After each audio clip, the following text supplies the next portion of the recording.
उसका ज्ञान तभी होता है जब आप व्याकरण को पहचानते हो, व्याकरण पढ़ते हो, उसके बारे में आपको जानकारी हो, तभी आपको कोई भी भाषा, चाहे हिंदी हो, चाहे अंग्रेजी हो, चाहे मराठी हो, चाहे उर्दू हो, सभी भाषाओं का ज्ञान तभी आपको हो सकता है जब आप व्याकरण सीखो। तो आज हम हिंदी व्याकरण में पार्ट 1 भाषा और व्याकरण। मैं आपको समझाती हूँ कि भाषा और व्याकरण है क्या। भाषा क्या है? आप सबको पता है कि आप सब भाषा जानते हो। कुछ लोग गुजराती बोलते हैं, कुछ लोग हिंदी बोलते हैं, कुछ लोग मराठी बोलते हैं, लेकिन भाषा हम एक दूसरे से बात करते हैं तो हम वही भाषा का प्रयोग करते हैं जो सामने वाला भी समझ सके। हम बोलते हैं, सामने वाला सुनकर समझता है, और वो जब कोई बात अपने विचार हमें बताता है तो वो हम सुनकर समझ रहे हैं, उसे कहते हैं भाषा। अपने विचारों का आदान प्रदान करना उसे भाषा कहा जाता है। लेकिन भाषा है क्या? वो सबसे बड़ा क्वेश्चन है कि भाषा कैसे बच्चा सीखता है। जब बच्चा छोटा होता है, घर से उसकी शुरुआत होती है भाषा की। जब वो छोटा होता है तो अपनी शुरुआत में वो पहले माँ बोलता है, फिर पापा बोलता है, दादा बोलता है, दादी बोलता है। घर में आप जो भी भाषा सुनते हो, आप जो भाषा अपने परिवार वालों से सुनते हो, वही भाषा का प्रयोग आप धीरे धीरे सीखते हो। क्योंकि बच्चे की शुरुआत, सबसे पहली शिक्षा बच्चे की कहाँ से होती है? घर से होती है। फिर वो धीरे धीरे बड़ा होता है, फिर वो विद्यालय जाता है, फिर वो बाहर की दुनिया में, समाज के बीच में वो खड़ा होता है और कुछ अलग अलग सीखता है लोगों के द्वारा। लेकिन शुरुआत कहाँ से होती है? घर से। आप जो भी अभी सीख रहे हो, घर पर आपके मम्मी पापा जो बोल रहे हैं, या फिर आपके दादा दादी, आपके परिवार वाले जो बात बोल रहे हैं, जो भाषा बोल रहे हैं, वही भाषा आप उनका ही प्रयोग करते हो। फिर आप बाहर निकलते हो, आप स्कूल में जाते हो, तो फिर वहाँ अलग अलग बच्चे आते हैं, वहाँ अलग अलग तरीकों से आपको नया नया सीखने को मिलता है, और फिर आप कुछ नया सीखने की कोशिश करते हो। उनमें से आप जो बोल रहे हो उनमें कुछ गलतियाँ होती है, फिर उनको सुधारा जा सकता है। तो हमें ऐसे ही भाषा का ज्ञान सीखना है। और कैसे? व्याकरण के द्वारा। जब तक हम व्याकरण नहीं सीखते तब तक हम कोई भी भाषा, चाहे घर से क्यों शुरुआत ना हुई हो, क्योंकि कुछ छोटे बच्चे जो होते हैं वो घर से कुछ भाषा बोलते हैं, लेकिन उसमें भी कुछ शब्द अशुद्ध होता है, कुछ वर्तनी, कुछ बातें ऐसी होती है जो पूरा वाक्य बोलने पर पता चलता है कि इसमें कुछ अशुद्धियाँ है। उसको कैसे सुधारा जा सकता है? तो हमें उसके लिए हमें पहले तो व्याकरण सीखना पड़ता है। भाषा के रूप कितने? आपने थर्ड में पढ़ा है कि भाषा के 2 रूप होते हैं। भाषा का एक मौखिक रूप, दूसरा है लिखित रूप। मौखिक रूप यानी अभी जो मैं आपसे बात कर रही हूँ, आप लोग मोबाइल के जरिए मेरी बात सुन रहे हो, उसे क्या कहते हैं? मौखिक भाषा। हम फोन पर किसी से बात करते हैं, फिर हम जब क्लास में बैठे होते हैं तो आमने सामने एक दूसरे से बात करते हैं। मैं जब क्लास में पढ़ाती हूँ, आप लोग बैठे बैठे सुनते हो मेरी बातें, उसे मौखिक कहा जाता है। मौखिक के बहुत सारे रूप हैं, जो कि हम फोन के जरिए, फिर हम आमने सामने बैठे होते हैं, फिर हम कुछ बोलते हैं तो कोई तीसरा व्यक्ति बैठा हो वो भी सुन रहा होता है। ये सारी बातें जो है वो मौखिक भाषा होती है। और दूसरी है लिखित भाषा। लिखित भाषा में जब आपके पास सामने बोर्ड है, बोर्ड पर मैंने जो अभी लिखा है वो आप देखकर उसे पढ़कर आप समझ रहे हो, उसे कहते हैं लिखित भाषा। क्योंकि उसके लिए आपको पढ़ना जरूरी है। जब तक आप कोई भी बात जो है खत में, अगर किसी ने कहा कि आज ये चिट्ठी आई है, इसमें ये लिखा है, तो आप जब तक वो चिट्ठी नहीं पढ़ते, वो खत नहीं पढ़ते, तब तक आपको पता नहीं चलता है कि उसमें क्या बात है। तो उनके लिए पढ़ना जरूरी है। हम लोग जो न्यूज़पेपर पढ़ते हैं, फिर हम लोग टीवी में न्यूज़ पढ़ते हैं, फिर हम लोग बाहर पर बड़े बड़े होर्डिंग जो लगे होते हैं उसको पढ़ते हैं। उसको पढ़ने के बाद क्या लिखा है उसमें, वो क्या कहना चाहते हैं, वो बात हम पढ़कर समझ जाते हैं, तो उसे लिखित भाषा कहते हैं। और एक तीसरी भाषा जो है वो अभी आप 4th में आ चुके हो, इसलिए आपको ये भाषा भी समझना जरूरी है, सांकेतिक भाषा। सांकेतिक भाषा है क्या? सांकेतिक भाषा मतलब ऐसा नहीं है कि जो लोग नहीं बोल सकते या फिर जो लोग नहीं सुन सकते उनके लिए ही ये भाषा है। सांकेतिक भाषा का मतलब होता है इशारों के द्वारा संकेतों करना।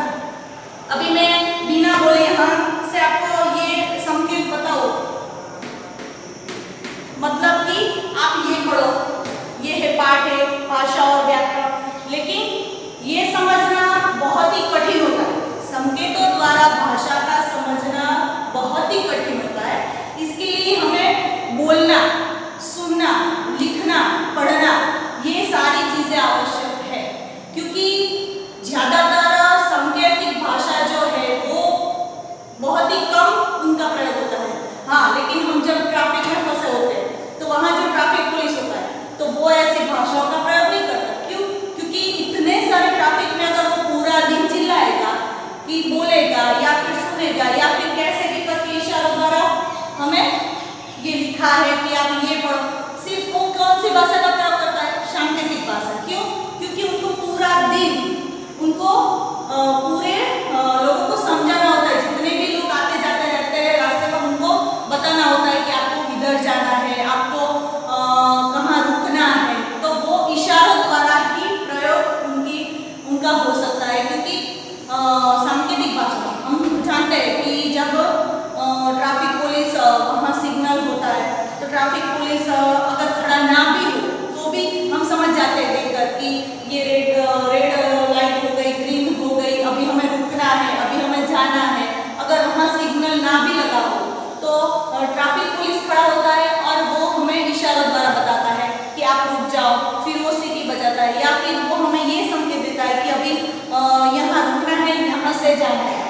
तो हम लोग समझ जाते हैं, उनके लिए बोलना जरूरी नहीं है, तो उसे सांकेतिक कहते हैं।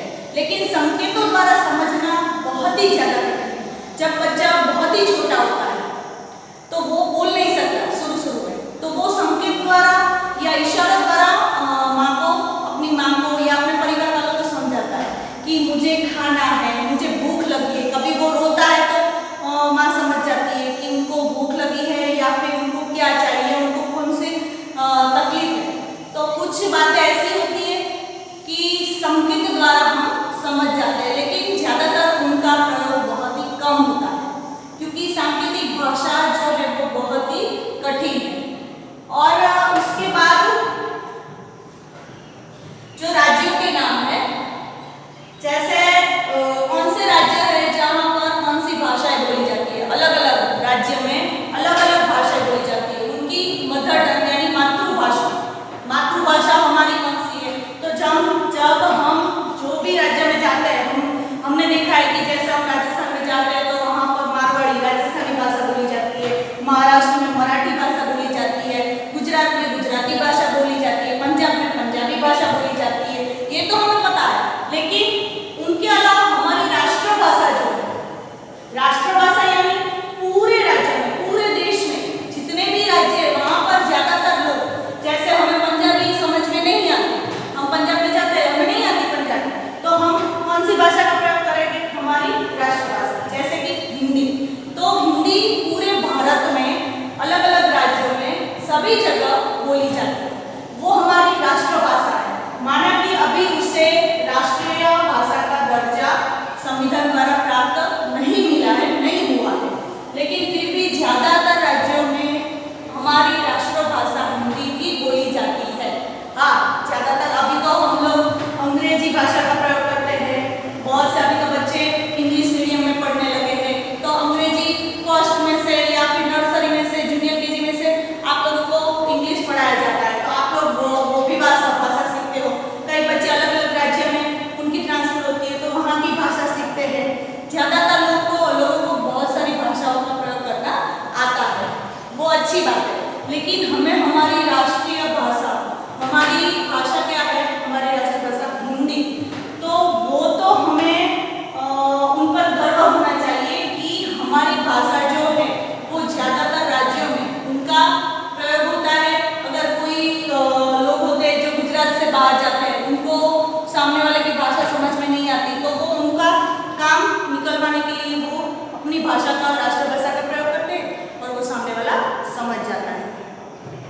तो जैसे गुजरात में गुजराती भाषा, पंजाब में पंजाबी भाषा, महाराष्ट्र में मराठी भाषा, ऐसे अलग अलग राज्यों में अपनी अपनी मातृभाषा होती है। और मातृभाषा, हम अभी गुजरात में रह रहे हैं तो हम घर पर कौन सी भाषा का प्रयोग करते हैं? गुजराती। फिर हम स्कूल में आते हैं तो हिंदी या फिर अंग्रेजी भाषा का। फिर हम अपने दोस्तों के साथ बाहर जाते हैं तो फिर जो भी आपके ग्रुप में जो भी भाषा का प्रयोग आपको सही लगे या फिर आपके दोस्त समझ सके, ऐसी भाषा का प्रयोग होता है। जैसे कि हिंदी भाषा है, आप लोग बाहर के राज्यों से आए हो, जैसे कि राजस्थान से आए हो, जम्मू कश्मीर से आए हो, तो आप लोग जो भी भाषा समझते हो, आपके दोस्त समझते हो, वही भाषा का प्रयोग आप करते हो। ज्यादातर आप जो राज्य से हो वही आपकी मातृभाषा, आपको ज्यादातर वही भाषा आपके जुबान से निकलती है, क्योंकि हम जब तक अपनी मातृभाषा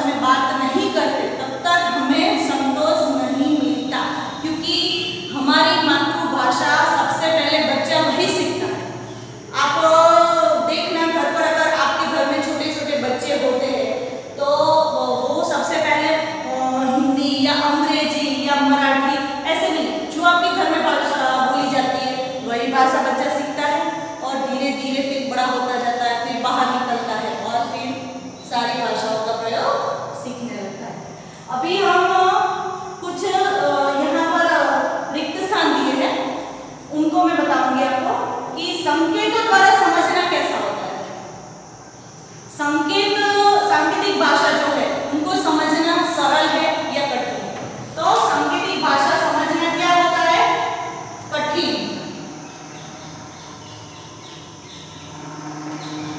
क्योंकि ये भाषा समझना इतना आसान नहीं है। अभी मैं इशारों द्वारा ही आपसे बात करती रहूं, समझाती रहूं या चित्र दिखाती रहूं, उसका कोई मतलब नहीं होता, आप नहीं समझ पाते। हाँ, मैं क्या कहना चाहती हूँ थोड़ा बहुत आप जानते हो कि मैम क्या बताना चाहती है, मैम का क्या कहना है, लेकिन ज्यादातर वो भाषा समझना बहुत ही कठिन होता है। अभी है विचारों का आदान प्रदान का साधन क्या है? विचारों का आदान प्रदान यानी थर्ड में भी ये आप लोग पढ़ चुके हो, सेकंड में भी आया था। विचारों का आदान प्रदान, मेरे विचार आप तक पहुंचाना, आपके विचार मैं जानूं, इसका आदान प्रदान, अपने विचारों को एक दूसरे के द्वारा, एक दूसरे की बातों को एक दूसरे तक पहुंचाना, उसे क्या कहते हैं? भाषा।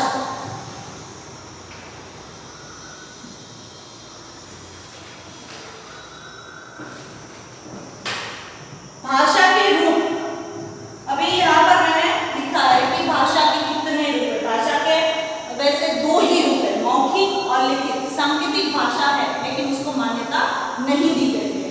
तो भाषा के दो रूप हैं।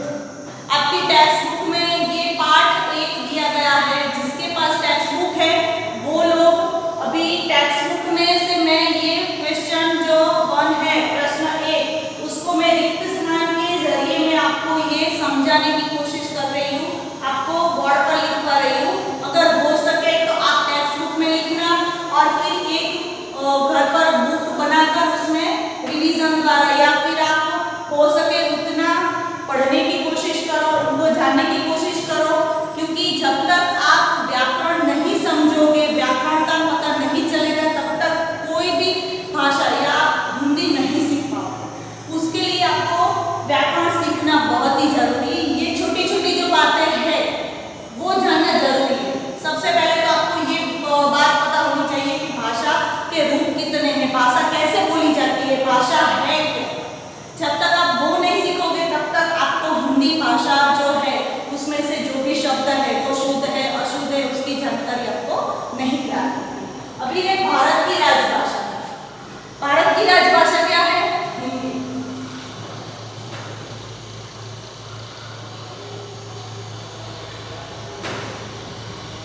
और अंतरराष्ट्रीय भाषा कौन सी है?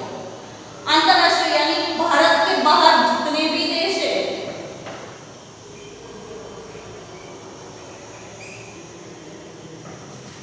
आपको पता है शायद जो भी लोग आउट ऑफ कंट्री जाते हैं वहां पर ज्यादातर अंग्रेजी भाषा ही बोली जाती है, क्योंकि बहुत से देश ऐसे हैं जहां पर उनकी ही भाषा, हमारे जैसे नहीं है कि जैसे भारत में अलग अलग भाषाओं का प्रयोग होता है, हिंदी बोली जाती है, अंग्रेजी बोली जाती है, बहुत सारी भाषाएं बोली जाती है, लेकिन ज्यादातर आप अमेरिका जाओ या कोई भी देश में जाओ तो वहाँ की अंग्रेजी भाषा का ही प्रयोग होता है। तो वहाँ पर ये अंतरराष्ट्रीय भाषा इसे कहा जाता है, अंग्रेजी। अंग्रेजी भाषा क्या है? अंतरराष्ट्रीय। और हमारी भारत की राजभाषा, राष्ट्रीय भाषा कौन सी है? हिंदी। ये आपको पता होना चाहिए। हिंदी दिवस कब मनाया जाता है? हिंदी दिवस किस दिन मनाया जाता है? 14 सितंबर। 14 सितंबर को हिंदी दिवस मनाया जाता है। अभी आपको मैं ये बताऊं कि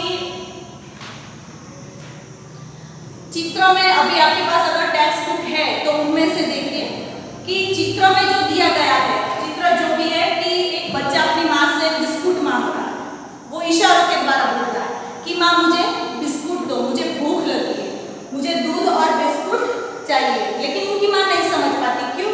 क्योंकि वो इशारों द्वारा माँ से बातचीत कर रहा है, तो बहुत समय लगता है समझना कि वो बच्चा क्या कहना चाहता है। फिर दूसरे चित्र में ये दिखाया गया है कि माँ, उनके मुंह में दूध है, वो गटक जाता है, दूध वो निकल जाता है, फिर वो बताता है माँ से कि माँ मुझे बिस्कुट चाहिए, आप मुझे बिस्कुट दो। फिर माँ तुरंत समझ जाती है कि बच्चा क्या कहना चाहता है। इसका मतलब है कि भाषाओं का आदान प्रदान करना। अभी आप लोग किसी के साथ फोन पर बात करते हो या फिर वीडियो कॉलिंग से बात करते हो, आमने सामने बैठे होते हैं, तो उनके लिए आपको बोलना जरूरी है, तभी सामने वाला सुनकर आपकी बात समझता है। फिर आप फोन के जरिए बात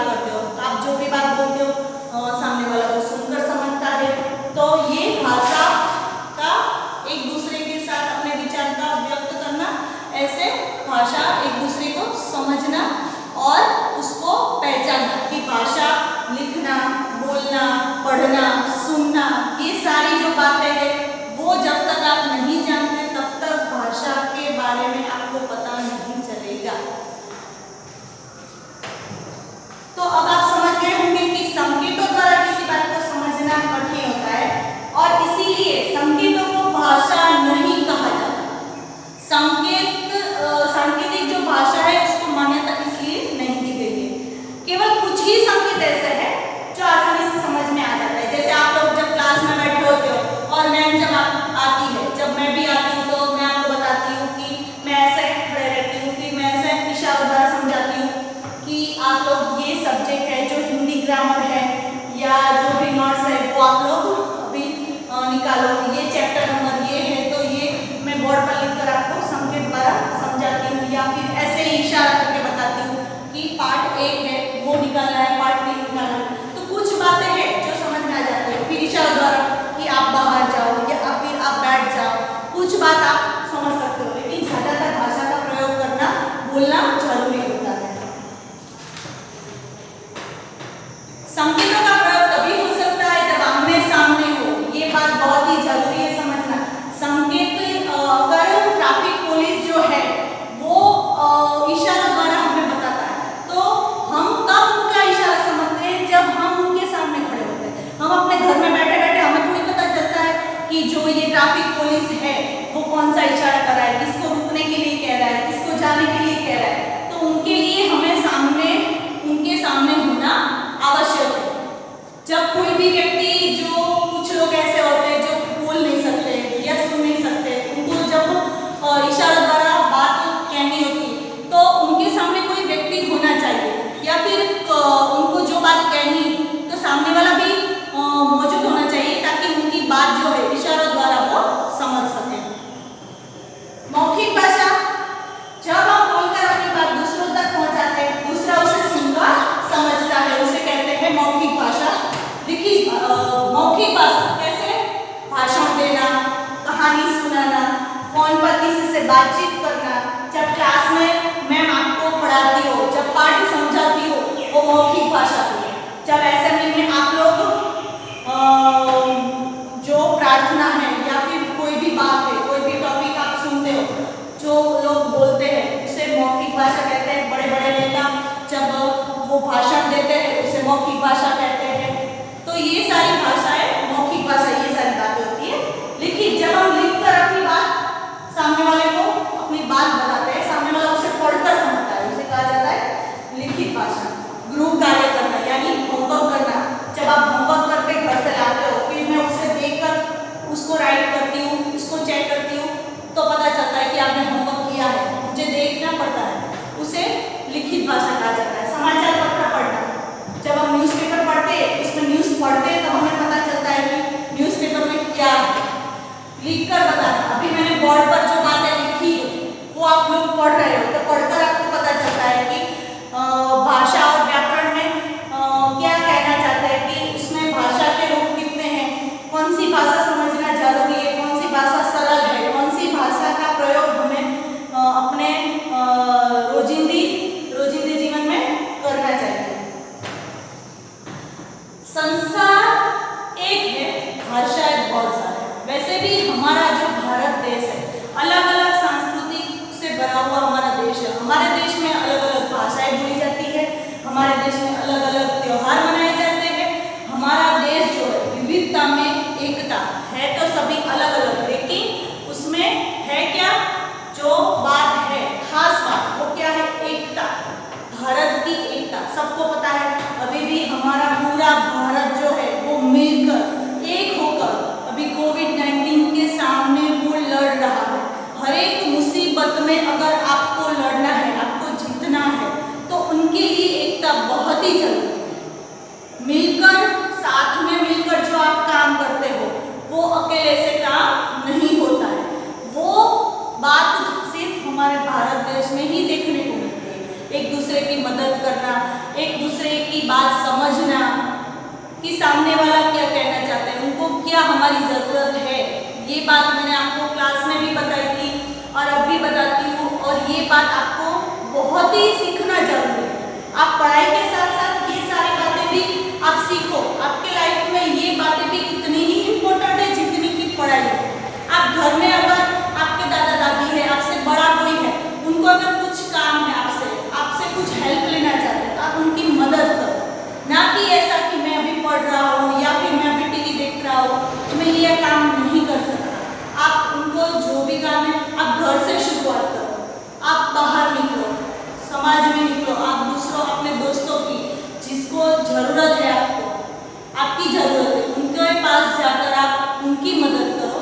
वही एक सच्चे भारतीय की निशानी है। और उनके लिए आपको सबसे पहले घर से शुरुआत करनी है। ऐसा कि नहीं कि जो अभी बुक में दिया है वो पढ़ लिया बहुत हो गया, फिर हमने होमवर्क कर लिया, फिर हमने रिविजन कर लिया, पढ़ लिया बहुत हो गया, अभी कल की बात कल देखेंगे, ऐसा नहीं। आज जो भी सिखाया है थोड़ा घर पर बैठकर आप उसका रिविजन करो, कुछ उसकी बातें अपने मम्मी पापा से शेयर करो, अपने आसपास पड़ोसी के साथ, अपने दोस्तों के साथ वो बातें आप शेयर करो और आप बताओ कि आपको उनसे भी कुछ सीखने को मिल जाए।